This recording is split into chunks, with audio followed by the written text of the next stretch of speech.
અને સમાચારોની વાત કરવામાં આવે નવસારી લોકસભા બેઠકમાં રાષ્ટ્રીય સમાજવાદી પાર્ટીના ઉમેદવાર હીરામણીબેન શર્માની ધરપકડ કરવામાં આવી છે। સાડી પર જોબ વર્ક કરીને 3 કરોડ 18 લાખની છેતરપિંડી કરવાના કેસમાં પૂણા પોલીસે હીરામણીબેનની ધરપકડ કરી છે। કાપડના વેપારી કિશોર પટોડિયાએ હીરામણીબેન શર્મા સામે પોલીસ ફરિયાદ નોંધાવી હતી। આજે હાઈકોર્ટમાં જામીન રદ થતા પૂણા પોલીસે ઉધના દરવાજા પાસેથી તેમની ધરપકડ કરી છે અને આગળની કાર્યવાહી હાથ ધરી છે।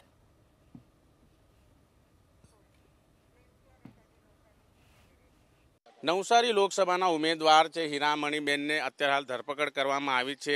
છેતરપિંડીનો ગુનો તેમની સમક્ષ નોંધાયો છે। ત્યારે ટેક્સટાઇલ ઉદ્યોગમાં જે સાડીનું કામકાજ હોય છે, સાડીનું કામકાજમાં એમ્બ્રોઇડરી વર્ક કરવાનું હોય છે, એ એમ્બ્રોઇડરી વર્ક કરવાનું જે હોય છે એમાં 3 કરોડ ને 18 લાખ જેટલી કિંમત હોય છે એની છેતરપિંડી કરી હોવાનું સામે આવી રહ્યું છે। ત્યારે ફરિયાદ મળી હતી ત્યારે દિવાળીના સમયગાળા દરમિયાન આ ફરિયાદ નોંધાઈ હતી અને એક આરોપીની ધરપકડ થઈ હતી, પરંતુ હીરામણી જે શર્મા છે એ ફરાર હતી।